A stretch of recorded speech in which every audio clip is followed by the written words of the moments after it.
네, 안녕하세요. 뉴스비전의 김예슬입니다.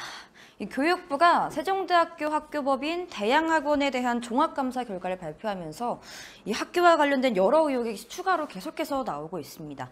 세종대학교는 이에 대해서 정면 반박하고 있어서 치열한 진실 공방이 펼쳐질 전망인데요. 세종대학교 측은 2일 보도자료를 내고 이 교육부가 감사 결과에서 밝힌 이 임원들의 직무 태만과 저가 임대 문제는 사실과는 전혀 다르다고 해명을 했습니다. 교육부는 지난 30일 학교법인 이 대양학원에 대한 감사 결과 총 44건의 지적사항을 발표했는데요. 세종대가 이 수익용 재산, 그러니까 돈을 만들어낼 수 있는 재산을 보유하고서도 법이 정해놓은 수익률을 만족시키지 못하는, 오히려 그 아래에 웃도는 수익을 냈다는 이 부실 운영을 해온 것으로 드러났습니다. 이에 교육부는 이사회 임원 11명 전원에 대한 해임을 추진하기로 했는데요. 이에 대해 이 세종대는 가만히 있지 않겠죠. 해임안을 추진하는 것을 멈추지 않으면, 취소하지 않으면은 이 행정소송을 제기하겠다고 맞불 작전을 또 펼치고 있습니다. 학교법인은 이 수익률이 떨어질수록 이 학교 학생들을 위해서 쓰여져야 할 곳, 그러니까 교육 분야나 연구 분야에 쓰여야 할 돈이 쓰이지 않을 수 있기 때문에 재산 관리가 무엇보다 중요합니다.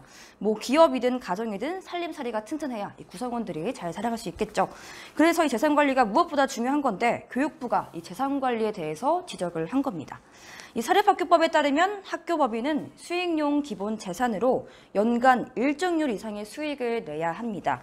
그런데 이 교육부가 말하기로는 이 대양학원이 100% 출자한 이 수익 사업자에서 이 수익이 발생해야 하는데 세종대의 경우에는 수익률이 최저 기준에도 미치지 못했다고 말하면서 수익용 기본 재산이 이 개인이 사용한 것 아니냐는 의혹을 언급했습니다. 추가 조사 필요성을 시사한 건데요. 이 같은 감사 결과에 대해 세종문은 강력하게 또 반발을 하고 있습니다. 입장문을 내고서 이 교육부가 대양학원이 1,657억 원을 유가증권을 투자했다는 전제하에 이 수익률이 미흡하다는 취지의 지적을 했다면서 이 1,657억 원에 대해서 설명을 했습니다. 1,657억 원은 1978년 이래 123억 원을 투자한 회사들이 그동안 축적해왔던 투자 성과이기 때문에 수익률로 환산하면 오히려 연 11%가 나와서 법적 기준에 오히려 초과한다. 아무런 문제가 될 것이 없다고 설명을 했는데요. 이어서 세종호텔은 이 대양학원이 100% 주식을 보유하고 있는 주식회사이며 대양학원이 세종호텔 부지를 임대하고 나서 임대료 형식으로 6억 원, 또 기부금 형식으로 3억 원 등 총 9억 원을 받아왔다고 세종대 측은 강조했습니다. 그런데 교육부가 문제 삼고 있는 것은 왜 기부금 형식으로 3억 원을 받은 것이냐, 임대료 형식으로 받으면 되는데 왜 기부금으로 받았느냐를 지적하고 있습니다. 그렇지만 세종대 측은 임대료와 기부금을 기준으로 이 수익률을 산출하면은 2017년에는 2.09%, 2018년에는 1.86%로 이 모두 법정 수익률을 만족시킨다는 것이 세종대의 주장입니다. 또 세종호텔의 수익이 줄어든 것에 대해서도 설명을 했는데요. 2005년에서 2009년 이 임시 이사 기간에 총 290억 원 적자를 내서 차입금 276억 원이 증가했고 또 필수적인 시설 투자를 하지 못해서 부실화됐기 때문이라고 설명을 했습니다. 그러면서 여기에 2015년 사드 사태, 그리고 최근에는 이 코로나 사태 등으로 인해서 세종호텔 등을 비롯한 국내 호텔이 어려운 것이 사실이라면서 교육부는 이러한 상황을 고려해야 한다고 주장하고 있습니다. 그러나 이 세종대 측의 이러한 해명은 의혹을 시원하게 해소하기에는 조금 다소 부족해 보입니다. 왜냐하면 이것 말고도 여러 의혹들이 또 제기되고 있기 때문인데요. 교육부의 감사 결과에 따르면 이 세종대가 장학금 재원을 부실하게 운영한 정황도 발견이 됐습니다. 사실 이 장학금은 학생들의 등록금과도 직결될 문제여서 굉장히 예민한 문제죠. 이번 감사를 통해서 세종대가 장학금 지급 대상이 아닌 학생 5명에게 장학금 1,300만 원을 준 사례가 적발됐습니다. 자세히 보면은 세종대 바이오융합공학과 학생이 2016학년도 1학기 때 국가 장학금과 교내 장학금을 동시에 받습니다. 법적으로 이 장학금 금액과 등록금 총액이 같으면은 추가적으로 장학금을 받을 수 없는데 이 해당 학생은 추가적으로 봉사 장학금까지 받은 것으로 드러났는데요.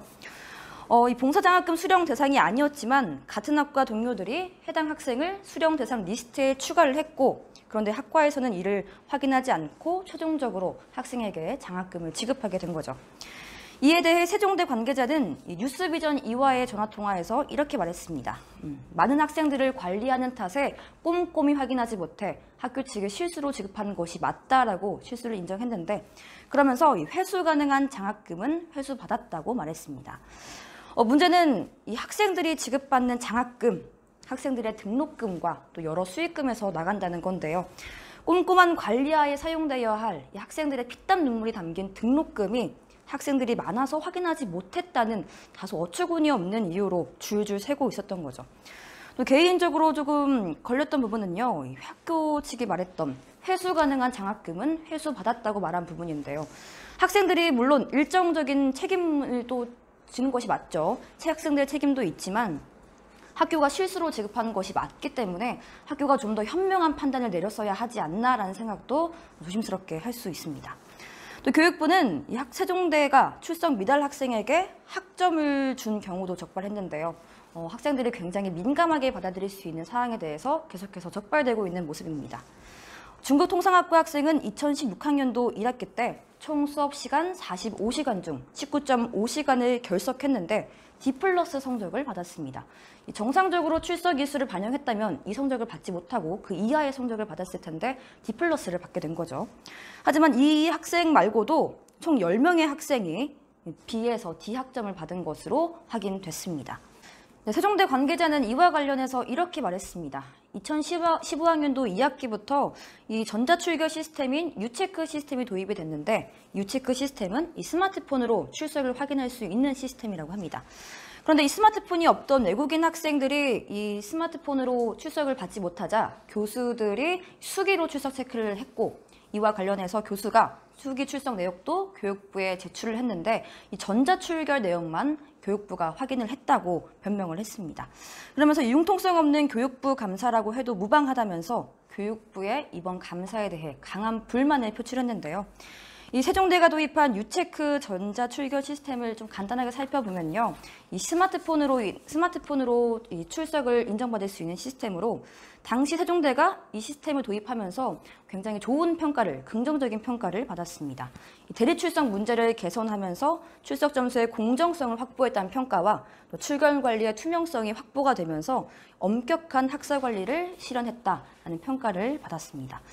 그런데 세종대 관계자의 말대로라면 세종대 측은 공정성과 투명성을 강조하며 이 첨단 시스템을 도입해놓고 아이러니하게도 정작 스마트폰이 없는 외국인 학생에 대해서는 손 놓고 방관한 것이 아니냐라는 그런 지적을 또 들을 수 있을 것 같은데요. 오히려 이러한 시스템의 구멍을 세종대 측이 인정하는 셈이 된 겁니다. 한편 세종대가 이 감사 결과에 대해 교육부에 이의 신청을 했으나 교육부는 이를 기각했습니다. 그러면 세종대 측은 임원 승인 취소 명령을 내리지 않을 시 행정소송으로 맞서겠다고 말을 했는데요. 교육부 또한 감사 절차에 아무런 문제가 없었기 때문에 이 업무상 배임 등에 대해 수사 의뢰를 진행할 예정이라고 밝히면서 치열한 이 진실 공방이 펼쳐질 것으로 보입니다. 그런데 가장 중요한 것은 이 진실 공방의 끝에 우리 학생들이 있다는 건데요. 학생들이 마땅히 누려야 할 이 교육적 권리, 이 권리가 침해되지 않았으면 좋겠고 또 앞으로도 이런 일이 없었으면 좋겠습니다. 지금까지 김예슬이었습니다.